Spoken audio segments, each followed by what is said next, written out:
Nous sommes de retour sur le plateau du Grand Talk. Merci d'être en notre compagnie. Vous êtes très nombreux, très nombreux. Merci donc de nous regarder en direct via les canaux 206 du Bouquet Canal, puis c'est numéro 6 de la TNT. Également sur nos pages des réseaux sociaux, vous êtes très nombreux. Notre invité pour la suite est M. Yacouba Koné, je disais président de Sotoc, Société Automobile de Crédit. Avec vous, il est question du transport urbain, du renouvellement du parc automobile dans des conditions économiques et par des conditions économiques viables. Bonsoir M. Koné, comment allez-vous? Bonsoir, je vais très bien. Merci, vous êtes un jeune chef d'entreprise.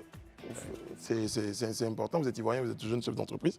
Et aujourd'hui, on voit à travers la ville vos différents taxis, on va dire ça comme ça. Alors, nous avons bien voulu comprendre d'où part cette idée de vous lancer dans ce domaine-là. Déjà, ce qu'il faut dire, c'est que c'est parti d'abord de la thématique des renouvellements de parcs. En 2017, le gouvernement ivoirien décide de prendre un décret pour freiner l'importation de vieux véhicules. Donc, il fallait trouver un moyen pour satisfaire le consommateur habituel qui était habitué à un prix d'importation. Donc, on est venu avec un modèle où, cette fois-ci, le consommateur a toujours le même prix, mais avec un nouveau véhicule. Donc, étant donné que le taxi de base, c'est une activité où l'investisseur achète le véhicule et le confie à un chauffeur qu'il ne connaît pas.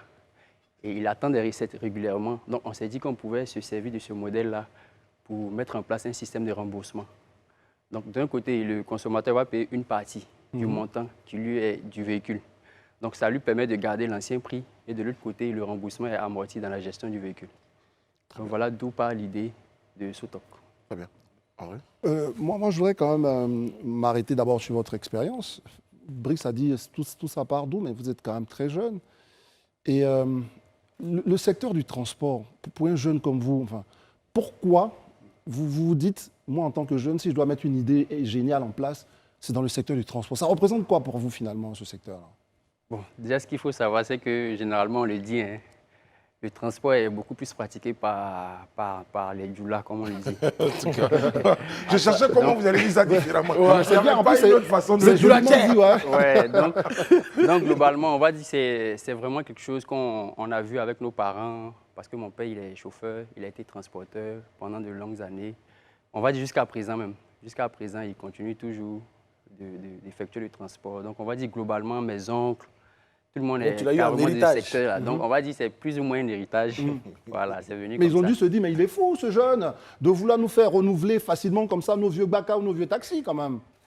Bon, ils ne diront pas ça parce qu'ils n'avaient pas le choix. Là, on dit, tout le monde se concentrait sur les Toyota qu'on importait. Et ces Toyota-là étaient déjà vieux de 10 ans et ça ne pouvait plus rentrer.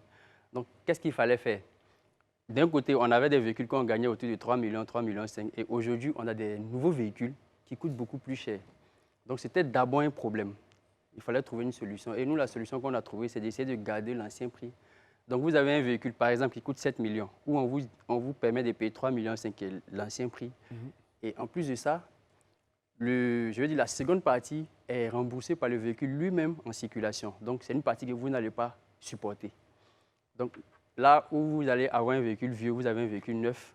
Donc, un véhicule neuf, ça veut dire moins de réparations, ça va forcément réduire le taux de carburant. Donc, et puis, le véhicule va rouler à plein temps. Il est garanti 3 ans. Alors qu'un vieux véhicule, généralement, les transporteurs, ils savent, ça roule peut-être une semaine, ça fait 2 semaines de garage, ça roule une semaine, ça fait 2 semaines de garage. Et quand le véhicule est au garage, c'est encore beaucoup plus d'argent. Vous gagnez moins d'argent dans les recettes, mais il faut toujours se casser la tête pour trouver de l'argent pour réparer le véhicule, le remettre en circulation. Très bien. Élisée? Quand on vous voit l'expliquer comme ça, c'est tellement fluide, ça l'aide. J'ai même demain envie de voir si je peux même prendre un prêt et puis me lancer avec vous dans le projet. Mais non, je sais que ce n'est pas dans la pratique aussi simple qu'on le pense. Comment vous arrivez à maintenant l'ancien système, à faire en sorte que, avec le modèle que vous avez mis en place, vous arrivez toujours à sortir de nouveaux véhicules, mais à maintenir le système ancien? Comment vous arrivez à faire ça? Et puis, deuxièmement, ce que je voudrais bien savoir aujourd'hui, quel est le bilan que vous faites après ces quelques mois d'activité? Parce que je pense que ça doit faire moins d'1 an ou 2 ans que vous êtes. Non, on est dans notre 3e année. 3e année, voilà. Au bout de 3 ans, quel bilan vous faites aujourd'hui? C'est quoi le parc auto aujourd'hui? D'accord. Ce qu'il faut savoir, c'est qu'aujourd'hui, notre parc avoisine près de 600 véhicules. 600? 600 véhicules qui appartiennent à des gens, à des investisseurs. D'accord. Parce que ce qu'il faut savoir, c'est que globalement, beaucoup d'hommes investissent dans ce secteur-là, mais vous allez remarquer que quand vous allez poser la question à ces personnes-là, ils vous diront que le transport n'est pas un secteur viable. Parce que beaucoup d'hommes en ont fait les frais. Et le problème se situe où? Au niveau de l'état du véhicule et de la gestion du véhicule. Parce que l'Ivoirien, globalement, se base uniquement sur l'achat du bien. Mais comment le gérer? Quand on sait que la plupart de ces personnes-là travaillent déjà, ils ont déjà un emploi. Alors que gérer un véhicule, c'est un emploi particulièrement. Il faut concentrer tout son temps dessus. Donc, là où vous avez votre activité habituelle et que vous devez, en plus de ça, gérer un véhicule, c'est là que se trouvait la difficulté et beaucoup d'hommes échouaient. Donc, nous, aujourd'hui, c'est notre activité à plein temps. Donc, on a réglé le problème de l'état du véhicule. Parce qu'un véhicule qui est vieux, qui crée toujours des problèmes. Le problème, pas d'abord du problème mécanique, mais un problème même entre le gestionnaire et le chauffeur lui-même. Parce que parfois, il y a déjà une crise de confiance. Même quand le chauffeur dit vrai, c'est probable qu'on ne le croit pas parce que les chauffeurs eux-mêmes ont pris cette habitude-là de toujours dire des choses qui ne sont pas vraies sur les véhicules. Donc ça, nous, on a d'abord réglé ce problème avec un véhicule neuf qui tient déjà, qui est garanti 3 ans. Très bien. Voilà. Alors justement, vous avez dû combattre dans votre modèle certains préjugés parce que, je ne dirais pas comme vous, eh bien certains avaient utilisé un modèle économique pareil et on a reçu certains sur ce plateau qui s'étaient plaints d'avoir été grugés.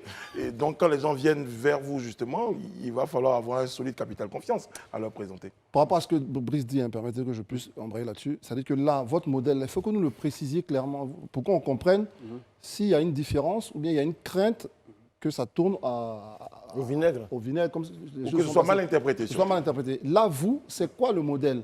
Quelqu'un achète le véhicule, vous le mettez en gestion, et puis vous lui donnez son argent, et après il récupère son véhicule X années plus tard.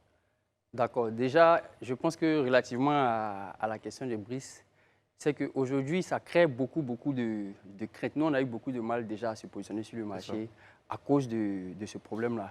Mais nous, on a tout misé sur la communication et les partenariats. On a essayé de tirer vers nous des partenaires solides, des concessionnaires de la place. Et au-delà, on a essayé d'utiliser la publicité à 300 degrés, à 360 degrés. Réseaux sociaux, télé, affichage et tout. Parce que déjà, pour quelque chose qui est vu à la télé ou sur une affiche, automatiquement, ça t'apporte le cachet de la crédibilité. Donc, c'est par cette méthode-là qu'on a réussi d'abord, nous, à créer ce capital de confiance. Et de l'autre côté, l'activité, on a également essayé de résoudre le problème où on vend des recettes à des citoyens. Parce qu'il faut faire la différence. Aujourd'hui, on vous dit acheter un véhicule, on vous fait des versements. Là, ce n'est pas un véhicule que vous achetez, mais c'est plutôt des recettes.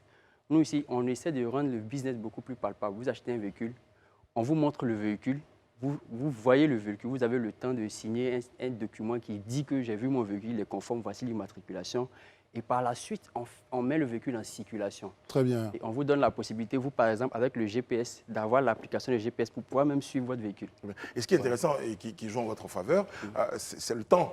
Parce qu'on avait posé la question à l'autre ici en le disant, est-ce que tu as déjà vu moi, la question ici Non, mais c'est le cœur excuse-moi, c'est le cœur du sujet, hein, la question de la fiabilité, de la viabilité. Et je te cède la parole là-dessus. Il faut que vous nous précisiez très bien. Moi, je veux comprendre. Il a parlé du temps. Est-ce que ce véhicule-là, qui est mon véhicule parce que j'ai investi, reste mon véhicule ou bien, après, il tombe dans le patrimoine de Sotoc? Non, le véhicule reste votre véhicule. C'est pourquoi nous, on a 2 types de contrats. On a d'un côté le contrat où vous achetez un véhicule qui dit que M. X achète un véhicule. Et quand le véhicule est disponible, on a un autre contrat qui dit M. X accepte de confier ce véhicule-là à gestion à Sotoc. Donc, on a séparé les 2 contrats pour réellement mettre le volet concret dans notre activité. Tout à l'heure, vous avez parlé de fiabilité et de certaines garanties. Mais j'aimerais juste revenir en arrière. On a vu les agro-business ici. En termes de fiabilité, ils étaient même partenaires à des banques et autres. On partait là-bas, mais finalement, on a vu que c'était de la poudre de perlimpinpin. Aujourd'hui, est-ce que moi, j'ai 3 500 000, je vais voir M. Koné, chez lui, je veux un taxi. Après tout ça, comment vous me garantissez en fait que quand je finis tout ça, j'ai mon argent et peut-être 4 ans, 5 ans après, j'ai mon taxi? Je voudrais bien vous n'êtes pas tombé dans l'affaire de l'agro-business qui était vraiment sûr en fait. Vous avez écouté tout ce temps ou pas? Oui, j'ai écouté justement parce qu'il parle de fiabilité. On va revenir sur ce On a dit vous avez un véhicule, il y a un contrat, le véhicule à votre nom. Mais est-ce que l'agro-business n'avait pas de contrat? Très bien, faisons juste une pause sur l'agro-business. Ce qu'il dit, c'est que l'agro-business, la réalité de l'activité n'existe pas. C'est le cœur du sujet en fait. Ici, l'activité existe. Justement, la pyramide de Ponzi, c'est ça. C'est-à-dire que l'activité, on vous dit, bon, nous, on va faire une plantation de tomates. Mais personne ne voit la plantation de tomates, personne ne voit pousser les plants, etc. Or là, pour clore vraiment le sujet, c'est que la voiture est là, vous signez, c'est à mon nom, c'est Daouda Koulibaly, et on dit à Daouda, je viens, est-ce que votre voiture, vous voulez nous la céder pour gestion? Vous dites oui, et vous signez, et à la fin, vous recevez l'argent. Donc c'est totalement concret, ça n'a rien à voir. Monsieur Koné, on est en train je vais faire la fin, je passe à autre chose. Vous avez remarqué, alors, vos rapports aujourd'hui avec les syndicats des taxis, est-ce que c'est un modèle qui intéresse? Est-ce qu'il séduit? Est-ce que les gens sont des fondamentalistes, ils gardent leurs anciens taxis? Comment ça évolue vos rapports avec eux? Déjà, on n'a pas de rapport direct avec les syndicalistes parce que le secteur du taxi-compteur est déjà réglementé. Donc déjà, nous, on a l'ensemble de tout ce qu'il faut déjà pour exercer l'activité. Donc ça fait qu'on n'a pas vraiment de problème. Parce que les syndicalistes sont beaucoup plus dans tout ce qui est Wawak, Baka et consorts. Et nous, on est typiquement dans le taxi-compteur. On ne fait pas de VTC, on fait que taxi-compteur. Parce que là aussi, il y a une différence. Voilà. Ouais. Il y avait un syndicat des taxi-compteurs aussi, Oui, qui parlait de renouvellement. La MATCA, La et puis après, MATCA, il y a les C'est ça, mais je crois syndicats. qu'ils sont aussi dans cette dynamique-là de renouvellement du parc. Et je crois que vous leur proposez une solution. Oui. Quelqu'un m'a dit, lorsque vous créez une application ou créez une idée, il faut que ça résolve un problème. Et je crois que vous venez résoudre un problème. Brice, justement, merci de temps. Je voudrais quand même demander à M. Koné, quel est votre regard aujourd'hui? Parce que c'est ce qu'on posait comme question mes collègues. Parce qu'il y a un boom là, de cette activité. Quel est votre regard aujourd'hui sur le modèle que proposent les autres? Est-ce que vous avez, je ne sais pas, une alerte? Il y a le ministère des Transports, il y a d'autres partenaires financiers, etc., donc l'État.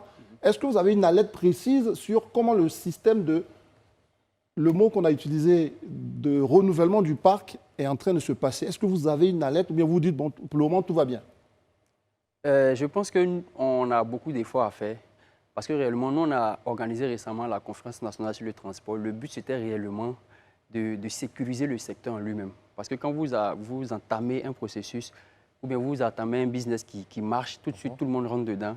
Et après, ça va vite et en dérive. Donc, ce que nous, on a essayé de faire, c'est d'instaurer une conférence qu'on va faire chaque année pour permettre déjà à tous ceux qui veulent investir non seulement et à l'ensemble des acteurs de comprendre du transport de mieux comprendre afin de faire des investissements sécurisés.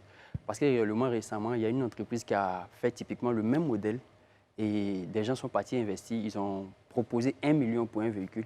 Des gens sont partis investir, des gens ont même acheté 10. Ouais. Sans avoir vu un seul. Voilà, et Non, finalement, Brice, le monsieur a disparu. Ça fait mal, hein? Voilà, donc je pense que globalement, nous, on essaie de mener des actions aujourd'hui pour mieux nous rapprocher des pouvoirs publics non seulement, mais aussi pour essayer de sécuriser le secteur globalement. Parce qu'il ne suffit pas d'être leader dans le secteur, mais il suffit aussi de sécuriser le secteur parce qu'une fois que le secteur prend un coup, tout le monde en pâtit. Juste une dernière. Ce secteur-là représente en termes de renouvellement combien de milliards, enfin, je veux voir la masse salariale, la masse financière que vous êtes en train d'adresser.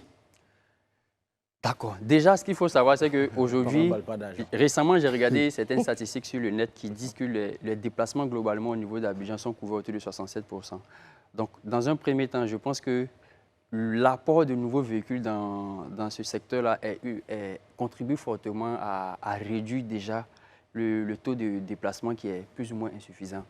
Et de l'autre côté, un véhicule neuf, ça va forcément contribuer en termes de, je veux dire, parce que les vieux véhicules, c'est beaucoup plus de panne, c'est beaucoup plus d'entretien.